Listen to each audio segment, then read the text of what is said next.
Hi, everybody. Thanks so much for coming, especially to the session right before lunch. So hopefully this will be fun and we'll get your appetite up. Thank you for the introduction. My name is Hira. I do UX research at the CBC. I also teach an introductory UX course at the University of Waterloo. Yeah, that's me, basically. So let's jump right in. Today we'll talk about measuring UX. How do you even track, how do you even figure out what you're doing is actually working or not? So we'll talk about the challenges with measuring UX, what are the key performance indicators you should be tracking or looking at, or what makes a good KPI. And we'll talk about a framework that actually helps put things in reality, actually helps you implement and make things more actionable. But before we get started, who took a road trip this summer? Nice. Good, you have a few travelers in the group. Okay, so how do you plan a road trip? Google Maps, okay. So what's your process like? What do you start with? Our starting point and our various destinations along the way and traveling times. Right, so starting point, and you have a destination in mind where you want to stop along the way. What else? What else do you think about? Construction, things that will be possible challenges or hurdles. Cost, yeah, that's a factor. What else? Sorry? Restaurants. So yeah, like things you want to do along the way, which will overall impact how your experience is going to be, right? What else? How do you plan a route? So somebody said costs, restaurants you want to stop along the way. What are other factors go into planning a route? Scenery, yes. Time. What about time? How long it takes to get there. So what will be the most efficient route? Or maybe a scenic route that might take a bit longer too, right? Depending on what your end goal is. Hotels? What about hotels? Which ones to stay at overnight. Okay, and then what about hotels? What's the decision factor? Price, location, quality. Price, location, quality. Bed bugs or not. Yeah, exactly. The quality of it. Sometimes you rather be closer to maybe a place you want to go to, but it might be a crappy hotel. Or you want to stay at a luxury hotel, but it's a little bit of a distance. So there's multiple different factors, right? So when you come back from a road trip, how do you explain? How do you tell people about your experience? Your family and friends. How do you tell them? Photos. Yeah. What in those photos? What do you take photos of? Scenery, your friends. Scenery, friends. How you had such a good time. Selfies of where you were, maybe the cool spots you hung out at, or saw something interesting, right? How do you know a road trip is going really well? Everyone's smiling. Everyone's smiling. You don't want to kill your partners, your travel buddies, right? You can be in the same car with them and be okay. Anything else? How else do you know that it's a good trip so far? There's no hurdles. So everything goes according to plan. And how do you know it's a horrible road trip? Well, I was going to say, a good road trip, it's under budget. It's under budget, yeah. You spend less. Does that happen? Ever? Or you spend less than you plan? Yeah, so any other examples of when you know it's going horrible? Start thinking when it's over. Sorry? Start thinking when is it going to be over. Yeah, you start thinking when is it going to be over. Anybody take road trips with kids? Yes. So what's an indicator? They start crying, everybody's fussy, you have to pull over a few times. I have a niece who's a year and a half old, so I'm just figuring out how it's like to travel with little kids in your car. So yeah, all these different things collectively form your perception of your experience, right? When you come back, you tell people, here are the great things that happened in my road trip, and here are the worst part. Like, I just wanted to kill my sister because this happened. And so that's what UX is, right? It's a collection of your interactions. As you move on. So it's interaction with other people, interaction with the devices, with events, anything that happens. So all the collection of those experiences together create that perception of what a user's experience was like. So in essence, UX is the sum of a series of interactions. So what does success look like to you? How do you measure your success? Personal, or maybe the company you're working at, the product you're at, in general. How do you know things are going well? Customers are giving feedback to us saying it's a good experience. Customer feedback, getting positive feedback from people, right? As well as negative? Yeah. then you know that it's not going well. What else? Conversion. So tell me a little bit more about that. Whatever your metric you've set at, Mm-hmm. they've reached that point on your website. So you've selected a metric and you've reached that point, and then you know, okay, yes, that's the number that we set, and we wanted to achieve it, and you've either met it or surpassed it. Anything else? Think about your own digital products that you guys work with. How do you know this product is working? Sorry? Acquisitions. So how many more people are using that product? Yeah? Sorry, what? Less support calls? Yeah. Sorry, less. Less calls into support? Yeah, less calls into support, so help calls, yeah. So less people having troubles with it. Sharing. People are telling other people because they're happy about it, right? Yeah. Yeah, it's easy to use. So people aren't spending forever just trying to figure out how to make something work. So yeah, all those different things are indicators of the health of your product, whether something that you set out to achieve, whether you've done it or not. So UX is about motivations. It's about attitudes and expectations and behavior patterns and any constraints that people have. What's the problem with that? Everybody has different opinions. Yeah, everybody has different opinions. It's highly subjective, and it's hard to quantify. It's hard to measure those things. How do you measure somebody's motivation or their attitude or something, right? It's hard to put that into numbers, and sometimes numbers are what sells. That's how you get stakeholder buy-in. It's how everybody has an idea of how they can track it. They can measure how are we doing well, are we not doing well. So that's the big challenge, is that it's hard to quantify these things. So in order to know whether something is working or not, you need some sort of a signal to indicate that yes or no, it's not happening. And metrics are the signals that show you whether a UX strategy is working or not. But the problem is signals can be ambiguous.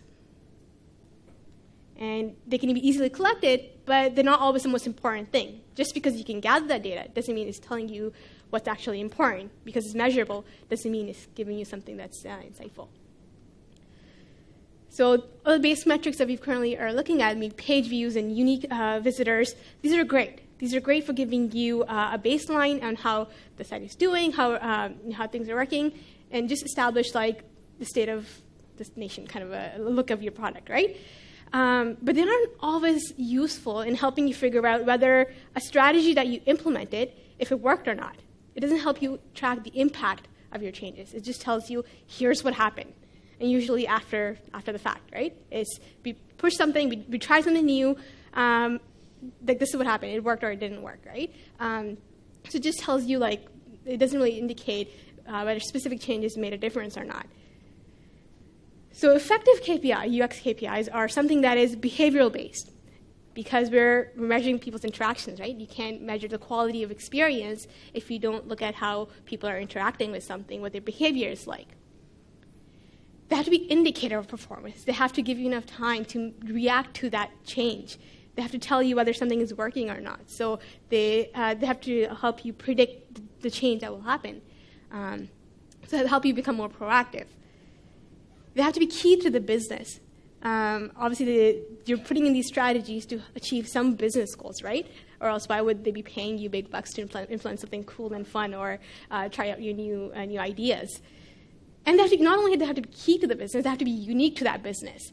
It goes back to what Andrew talked yesterday, that your UX is not my UX.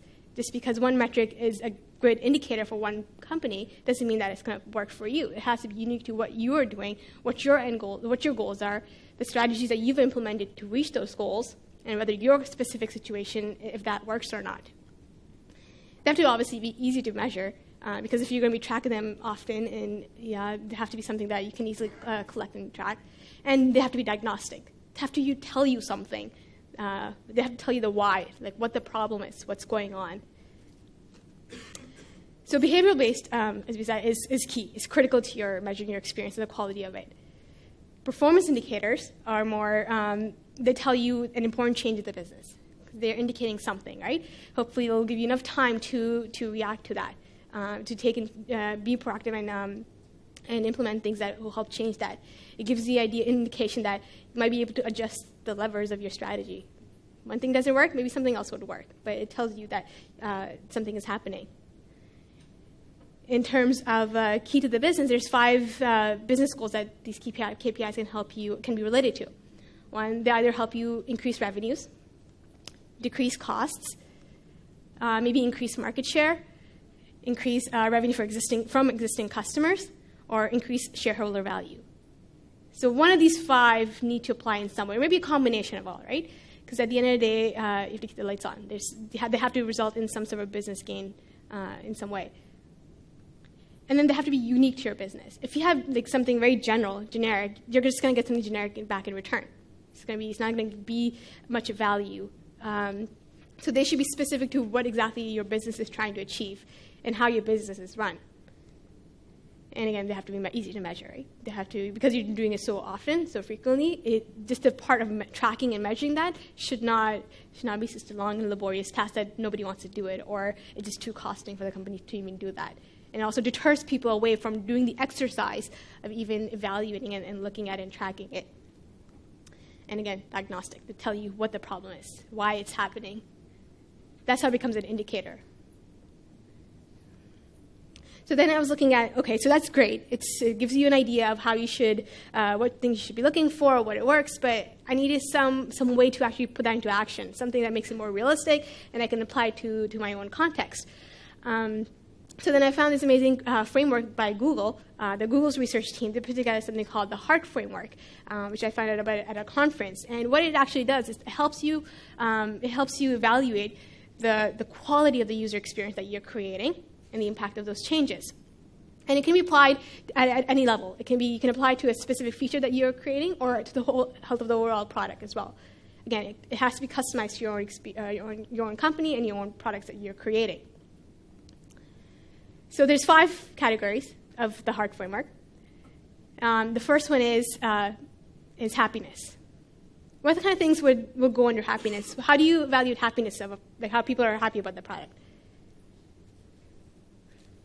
Somebody mentioned earlier that you get good, positive feedback from people. They get good comments.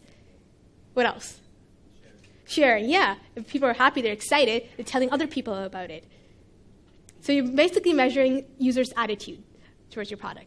How satisfied they are, how likely are they to tell other people about this product, how likely are they to try new other products that are created by you, or just their perception of your company itself.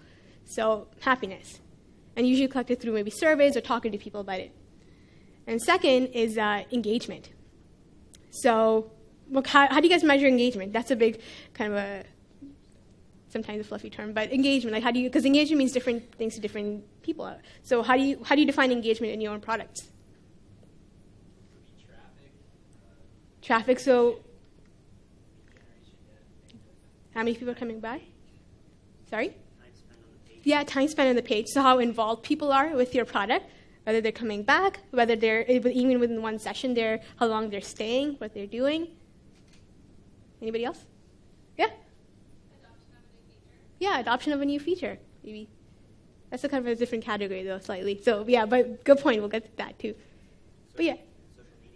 Yeah, social media sharing as well. So, how involved they're getting other people to be as well. Maybe are they talking about your product on their own networks and stuff. So, yeah, how engaged they are, how involved they are with your product. How much of it are they using? Are they only using, 10% of the feature, but you've got a gazillion, amazing functionality that nobody's really touching? So yeah, and it can mean a lot of different things in different contexts, right? There is adoption. So what you were saying exactly, like adoption of a new product or a new feature, something new that you're trying. How likely are people to try this new thing? New users are starting to use it, or maybe existing users trying a new feature or a new product. And then retention. So rate at which existing users are coming back. Whether they're coming, maybe intensity of use, frequency, whether they're coming back multiple times in a day, or even within one session, they're using it multiple times. And then lastly, task success. So how do you define task success? How do you measure it? Completion, yeah. Maybe completion, how many people are actually able to achieve that, maybe fill out a form or purchase something or sign up for something. So how many people are able to achieve that? Maybe error rate. How many people actually drop out or something happens, they don't end up completing it, or they end up clicking the help page in the process. Yeah. And how quickly they can do it, right? Yeah. Are you measuring time on task as well? Yeah, time on task. Exactly, efficiency as well. So multiple factors that tell you whether the way you've designed the product and the task the user is supposed to accomplish, whether it's even working or not. So those 5 factors: happiness, engagement, adoption, retention, task success. So that's HEART framework. But then you have to go to the next step. There has to be, okay, so again, that's a great way to set the idea of what you should be looking at, the different factors. But there has to be, again, some way to make it more realistic in your own specific use case. So then there's another process that you have to add to it, is goal signals metric process. And what that allows you to do is actually create specific goals that will help you figure out whether each of those categories in the HEART framework, this is our goal to help achieve that part of the category. And then identifying signals that indicate whether you're succeeding on those goals or not. And then building specific metrics that you can track that will help you monitor those signals.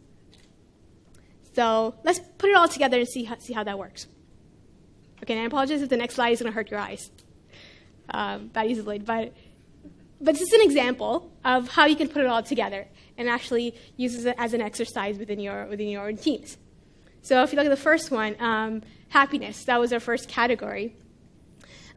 Users share a story page with their social networks. That was their goal. A signal could be that an increase in the number of traffic we're getting from referral sites. And the specific metric that we look at to measure it is the number of visitors from these referral sites. Right? Pretty easy. So you can have a clear alignment between here's what our goal was for this specific factor of quality of UX, and here's what will tell us that whether we're succeeding or not. Here's a specific metric that we can track to give us an indication of success. Engagement could be the amount of time users spend on our website. So a signal is the amount of content they consume within maybe a session or within a week. And then a metric could be the number of stories they read per session. A good way to indicate that. Adoption is users subscribe to our CBC newsletter. So how many people are signing up, the new people who find value in it and think they want to sign up for it.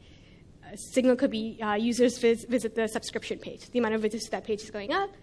And then the metrics is the number of people who are signing to that. And the opposite could work as well. So the number of people going to the page is decreasing, and the number of people who are signing up, like the actual number, you can see decreasing as well. That is also an indicator. So just something that's going positive doesn't always have to be the indicator. It could be negative impact as well. And again, at the end of the day, you're tracking progress, right? Or failure. That is also an indication of that something needs to change or that something's not working right. And then retention. So users check our CBC News app frequently during their day. That was our goal for retaining users. And a signal of that could be that users read the story whenever we send out a notification.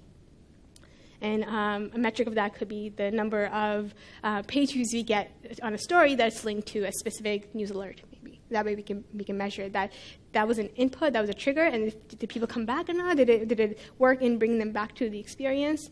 That's one way to measure that. And then task success is very common, right? Where users can comment on a story if that's one of the goals. And a signal could be, users complain about the commenting process. And then the metric could be number of complaints about the commenting process or the decrease in number of comments on the stories or something. What do you feel about that? This kind of process. Can you see examples of that, how in your own work it might apply? Maybe like a specific category or a specific goal? Anybody want to share that?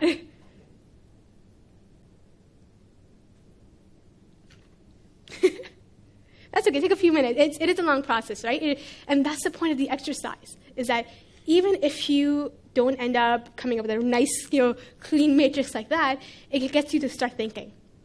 It gets the conversations going because it gives you, it kind of forces you to actually sit down and think about what is it that we're trying to achieve, and how is it that the strategies that we're putting in place will help us achieve that? And how do we know that we're doing well? So it's kind of a tough process. It takes some time to do that.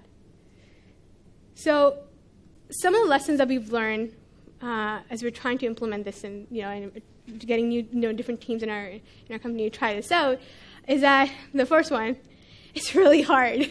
It's really hard to do that. It seems really easy, and it's like, oh, sure, you just match up different things and have alignment, but it's really hard. And why do you think it might be really hard to do that? It seems simple enough, right? The process.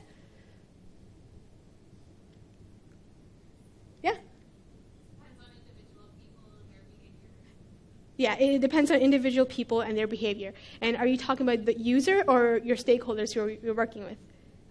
Everyone, yeah. So the user part is okay, because that's the whole point of doing research, is to learn as much as you can about your user, have an idea of who they are, what they do. But I think the difficult part is getting alignment on what your goals are as a team. And that can be really challenging, because everybody has a different look of success. Right? When we were talking about planning a road trip and how, the success or failure of a road trip, we got so many different answers, right? Somebody said, if it's a great hotel, and then somebody said, well, I don't care if the hotel's nice, but as long as it's close to where I want to go. Or, I'd rather take the scenic route. That takes a longer time, but I want the quality of the view I'm experiencing. Whereas somebody else was saying, I'd rather get there faster. So our perception of success, our idea of success is very different. And that's one of the challenging parts, is getting alignment on what success really looks like for us and our team and our product. And once you get over that hurdle, then the next step of okay, how are we going to measure it? What is, just because you think that signal is a good indicator of success, maybe I don't think it's that good of an indicator, or they could be multiple. So it's subjective. But what it allows you to do is have that important discussion with your team, to really sit down and think about why we're doing what we're doing. Any other challenges that you can think of, why this might be difficult? Tracking as well. Sometimes it's great to know what would work and what the signals and metrics will be, but the difficult part is that piece of the puzzle where you're actually tracking that and having good, clean numbers to tell you that, right? And not all. So another lesson we learned is that not all categories of the HEART framework, so the happiness, engagement, adoption, retention, and task success, not all of them will apply to your own specific situation. Some might work really well for you, and some they're not relevant at all. And that's totally fine. You just have to customize it for your own self. And there might be some debates over definition as well, right? What is engagement to one team might be retention to somebody else. It doesn't matter, as long as everybody has a clear idea of what that goal is, and it gets that conversation going, and what the signal and metrics will be to measure that goal. That's just semantics, really. It doesn't matter. But the idea is that this is a great way to get started, but you have to make it your own. For each product, maybe for each experience that you create, even for individual features or something. So as long as you have a working framework, and you can try a few things that work to see how it might fit in better with the elements and environment of your own specific companies. So we realize it's not one process fits all. You really have to have a good understanding of your own business, how things work, and what's the best way to craft this to meet the needs of your own product.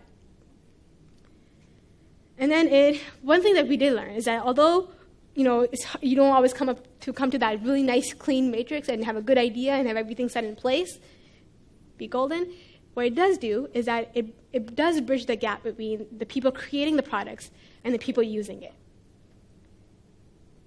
Who talks to the user on a daily basis or very frequently? That's awesome. You guys are the lucky ones, right? People who are making, especially the people who are making the decisions, the people you kind of have to please them so they can give you the money so you can do what you want to do. A lot of those things, they don't usually get to talk to the people who are actually using the product, who will be building it. So what this process allows them to do is it puts the focus on the user. It puts the discussion, it puts the user at the center of the discussion. So everybody has an idea of, again, why are we here? What are we creating, and why are we creating this? So that's what it does. It bridges that gap between people who are making those decisions, people who are creating this stuff, and to people who will actually be using it.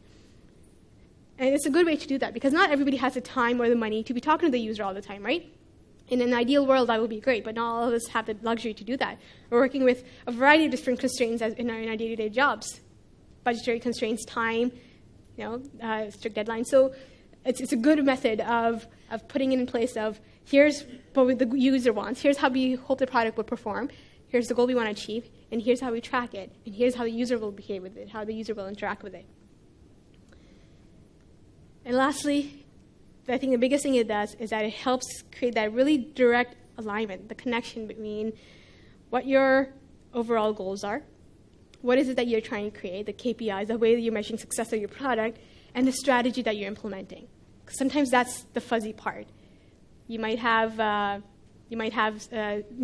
great idea. You might have like an idea of like what your experience is going to be like, but sometimes it's hard to track. Well, how would that experience result in these business goals that we want to achieve, or these user goals that we want to achieve? So again, what this process does is just the exercise of going through that.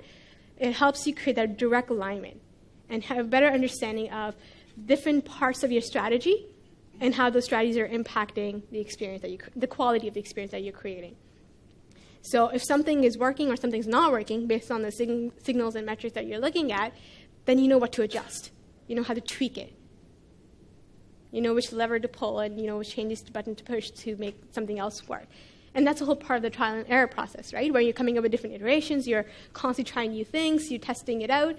How do you know what changes to make if you're not even tracking the impact of the changes you made before or the impact of your actions, right? So that's, I think, the biggest value that we get from this process is that it has a very clear connection between what we are doing, the decisions that we're making, and the results we want to achieve. And as a result of that, what happens is that you actually get alignment among everybody in the team. It's easy to get alignment with the teams that you're working with. Super easy conversation?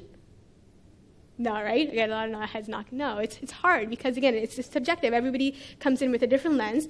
Everyone has something different to worry about, right? From all the different disciplines that we are coming at. And everybody's an expert in what they do, which is fantastic, and that's what makes great teams. But it also means that sometimes it's hard to achieve that alignment. If your team agrees, maybe the stakeholders don't agree, and it's hard to convince them. So what this process does is that it kind of gets everybody on the same boat, and everybody has the same vision of where we're heading and what's going on. Awesome. So that's all I had at this point. Questions, comments, ideas? Yeah. I was wondering, how do you tell the difference between, like, one of the examples was, like, referral shares. Mm-hmm. Attributed to happiness. So how would you tell the difference between, let's say, somebody like the share is because of the content of the page, but not the user experience itself?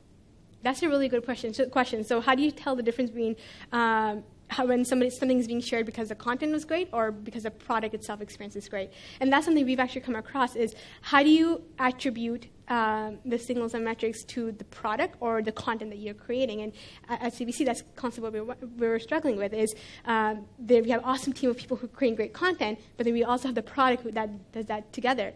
So I think you have to apply the key to that is finding out what's actually driving that interaction, right? That's actually driving that result, and you do that with a couple of different methodologies. One, you're talking to people. That's the best way to do it. Either you're doing surveys or interviews that what made you share. You're going out and finding that about. And if you track over a period of time, you'll notice that maybe and if you track like maybe shares over a period of time, you'll notice that if it's fairly consistent, it could be because the product makes it so easy. But if you notice that there's certain pieces of content that get shared a lot more than certain other pieces, then it's a good indicator that that content itself is, something that people share. So, for example, if you find out that a story that evokes some sort of emotional response in people, they're more likely to share that. And that way we can attribute that share to that specific strategy that the writer implemented and how they crafted their story, whereas like the product itself. So that's a really good question, and that's a tricky thing to identify. Is it because of the product that we created or the content itself? It also depends on the business you're in, right? Is your content always evolving and changing, and your product is static for a certain period of time, and then you make changes to it incrementally as you go on, but the content is your product, or the other way, right? Where the product is kind of changing, but content is pretty much similar, and the delivery is different. So, yeah. Mm-hmm. Do you differentiate between positive and negative shares? Do you have any framework or tools that you use to try to determine whether somebody is sharing it in a positive light or, oh, this is a horrible thing? Okay. So the motivation for sharing? Yeah. So maybe. The nature of the share. Is it a supportive share or is this a share that's critical? That's a really good question. So I was having exactly the conversation with somebody last week in our team who does commenting and moderating, and that was one of their questions is, how do we measure the value of the comments? Like, is it even adding positive or negative impact or something? And you have to do a bit of a qualitative analysis on that. Is what kind of comments are people sharing, right? Are they sharing, is there negative sentiments attached to that or positive sentiments? And what is their motivation of that person sharing that comment? And what kind of a persona they are as a sharer or as a commentator? Is it to create a dialogue or is it just to be a troll? Right? So do you look for particular keywords? Yeah, I think that would be a good way to get started. Is that itself is a huge kind of question, right? Is what I think the quality or the quality of the comments or the shares that people are doing, that would be a good indicator to tell you if it's positive or negative. Because a share is a share, right? It's reach. But you're right. You have to go to the next level, saying, is it for the good or is it for the bad? Even if somebody's sharing a negative comment, that's fine because they're engaging in dialogue and conversation. But then you have to separate the trolls from that. And are they sharing for the sake of being nasty, or is it just because they're, Well, in addition, you want to identify the ones that are negative so that Yeah. you could respond to that thread and try to mitigate any sort of damage. Exactly, yeah. So like app reviews would be, I think, a good example, right? So some strategies that I think some companies try to implement to not get negative app reviews is that before somebody submits something, they say, or before somebody is having a problem, like right within the app, they'll have an opportunity to give them feedback. Are you experiencing trouble? Tell us what it is. So they'll try to, right before people even make that decision to share that negative comment about your product, they have an opportunity to talk about what the problem is that these people are experiencing, right? And try to solve that right before they get to the next level and spread that negativity to other people. Yeah. When you use this framework, how often are you creating documentation and sharing it with stakeholders? Like, is it on a regular short cycle, or is it something that you monitor on a longer period? I think it depends on what is it that you're tracking. So, which is probably not a good answer, it's kind of vague, but I think it depends on how frequently you collect that information. And how much information is sufficient to give you an idea of what things are going well or not. And especially if you're trying to measure the impact of a specific change that you made, how long will it take for you to measure the impact of that change? Is it in a week you can measure that? Or is it going to take about a month to actually have that in practice and in place? So I don't have a clear answer, but I think it depends on what it is that you're trying to track. You don't want to over-report either, where like, if things aren't changing that often, then you don't want to be constantly like, sending out reports or telling people about it. But you want to give enough time that it's still useful and relevant, right? And also how quickly you're making decisions as well. Mm-hmm. When you come up with that matrix, you're basically making a hypothesis that you're measuring the thing that you're actually hoping to measure. Mm-hmm. Is there a process for testing that hypothesis? Because if you're making the wrong inferences, it could be disastrous. Right, exactly. So the question is, like, when you're creating your matrix, a lot of these things are just your assumptions, right? It's your hypothesis, and you don't know how do you test that? So I think you need to have a bit of understanding about your user and your products when you actually are going through the exercise of creating this. So you need to have some past testing and research that you've done that will be an indicator that this has happened. But if there's something new, like you have a new goal or new metric that you're trying or signal, you go out and ask people, basically. I think that would be a good first step, is you try to find out if your assumptions are valid or not. And asking people is the best way to do it, I think.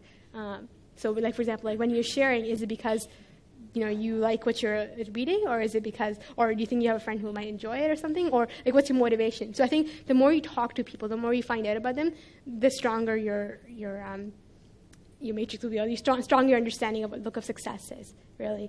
So you're right. Like it could be a lot of it could be assumptions. So you have to call yourself out on that. That hey, this is great that we're tracking this, but is it because we think this is how people behave and this is why they do it, or is it because we know? So like, it's an ongoing process of learning as much as you can about your users to making sure that the way you're tracking makes sense and what you think is actually happening is actually happening.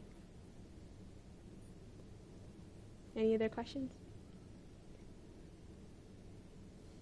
No? Good. Okay. Thank you, everybody. I'll be around if you have any other questions or something.